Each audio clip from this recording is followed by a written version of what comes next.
Hi, I'm your weekend host, Sharon Reichgarson. It's Saturday, March 7th. Today, Trump vows to hit new targets in Iran as the war enters its second week, and it's a multi-front firestorm that spells trouble for Trump. Thousands of families flee Beirut with nowhere to go as Israeli bombardment continues.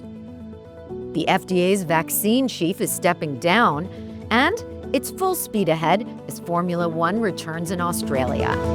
This is Reuters World News, bringing you everything you need to know from the front lines in 10 minutes, 7 days a week.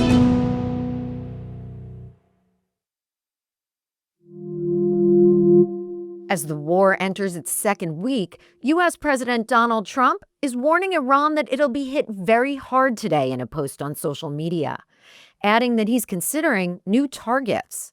Tehran, meanwhile, is striking a different tone with its neighbors. President Masoud Pezeshkian saying, quote, "I personally apologize to neighboring countries that were affected by Iran's actions."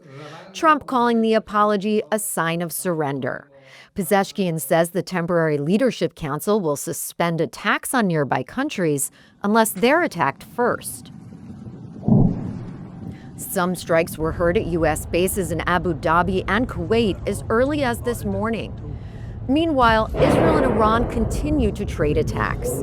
And Israel's also been bombing parts of western Iran to support Iranian Kurdish militias who hope to exploit the war to seize towns near the frontier.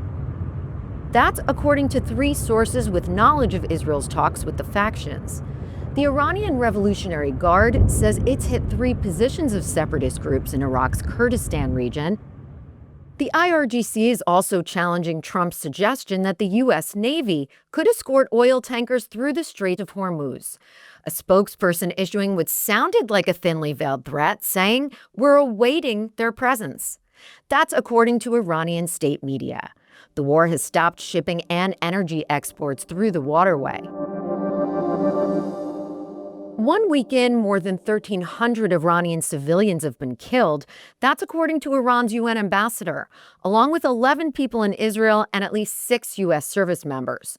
Foreign policy reporter Matt Svitelnik says that now Trump faces a conflict that's spiraling fast and proving far more unpredictable than the White House expected. Iran has proved to be able, despite all the damage that it's suffered disproportionately, to continue launching drones and ballistic missiles, many of which are knocked down. But some of these are making hits in the Gulf states, countries like Oman, the UAE, and Bahrain.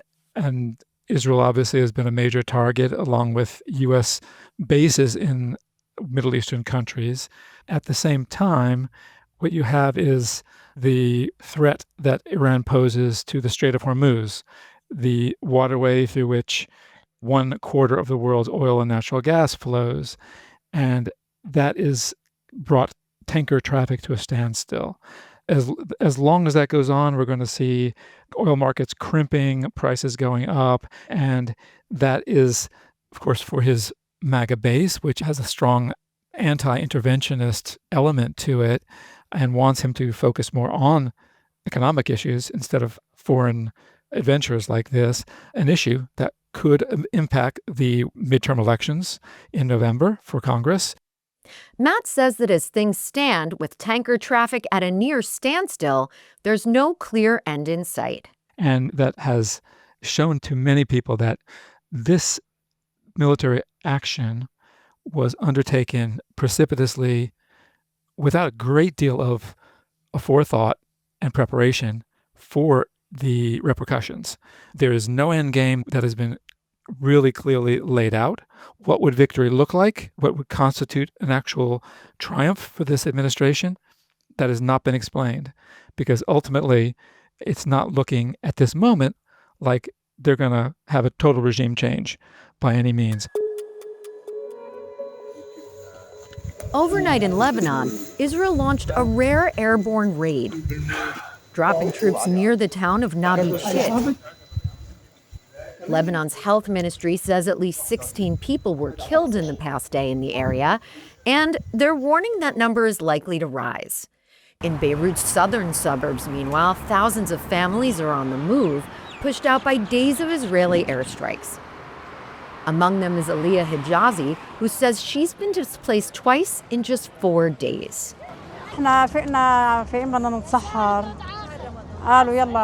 She says they were told Dahia would be struck, so they left and now are in the streets, unsure where they're supposed to go, with no shelter and no options. This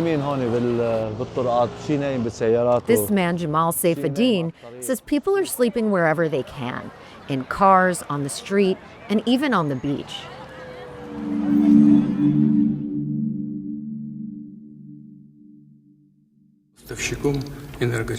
Over to Russia now, where President Vladimir Putin is calling for an immediate end to the Iran war. And in a phone call late yesterday with the Iranian president, he expressed his condolences for the killing of the supreme leader, Ayatollah Ali Khamenei. Moscow has criticized the Iran war, and many now question if Trump is the pragmatic, potentially pro-Russia strongman they thought he was. Our Russia correspondent Andrew Osborne says that worry stems from the fact that nuclear talks with Iran were still happening just 2 weeks ago. They're saying, well, look, it's obvious that those talks were just a ruse, that the US intended to attack Iran all along, which shows that Washington cannot be trusted. The other big concern, of course, for Russia and for Russia's hardliners in particular, is that they believe that Trump is targeting important Russian allies around the world. To learn more about the crisis, tune into our weekend special. Christopher Walljasper takes us on assignment with our Middle East-based journalists. They dive deep into the U.S. and Israel's most ambitious operation yet against Iran. There's a link in today's show notes. And in other news, Homeland Security Secretary Kristi Noem is out, but there'll be no let-up on President Trump's aggressive immigration crackdown. According to current and former U.S. officials and lawmakers, that'll now be driven by his top aide, Stephen Miller, along with Homeland Security Secretary nominee Senator Mark Wayne Mullen. Miller's the original architect of Trump's immigration plan, and a White House official says he's, quote, working to ensure the president's agenda is implemented. And another departure, the controversial FDA vaccines chief, Dr. Vinay Prasad, is stepping down next month. Prasad was an outspoken critic of drug and vaccine policies before joining the agency. And his one-year tenure included a series of high-profile disputes over product reviews for vaccines, including Moderna's COVID shot, gene therapies, and other rare disease drugs. On Friday, thousands attended a public memorial service in Chicago for the late civil rights activist Jesse Jackson. We are living in a time when it can be hard to hope. Former President Barack Obama, along with Joe Biden and Bill Clinton, paid tribute to Jackson's legacy. Reverend Jesse Lewis Jackson inspires us to take a harder path. According to a White House official, President Trump did not attend because of his schedule.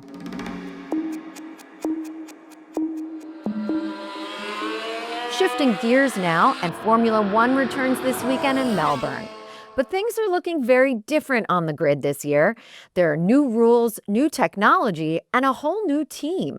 We spoke to motorsports correspondent Alan Baldwin ahead of tomorrow's Grand Prix. Drivers are having to respond in different ways to what they're used to. The cars are smaller, lighter.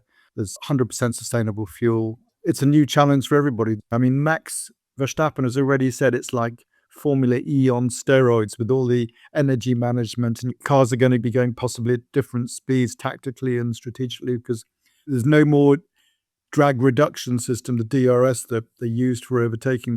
They now have overtake mode or boost mode, and you can push a button, but it becomes more strategic, which is fascinating. For the first time in 10 years, the sport will see an all-new team join the race, U.S.-owned Cadillac. Their entry was only approved a year ago, but Allen says they're looking impressive.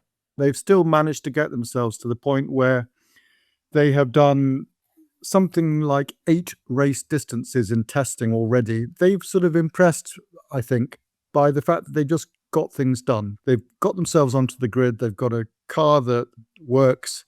They've got 2 very experienced drivers in Valtteri Bottas and Sergio Perez, who between them have got 16 wins. They've done a combined 526 races, which is a massive amount. They're very steady old hands who know what they're doing.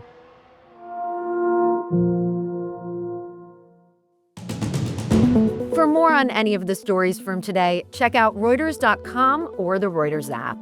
Don't forget to follow us on your favorite podcast player. And if you're listening on a smart speaker, just ask for the latest news from Reuters 7 days a week. We'll be back tomorrow with our daily headline show.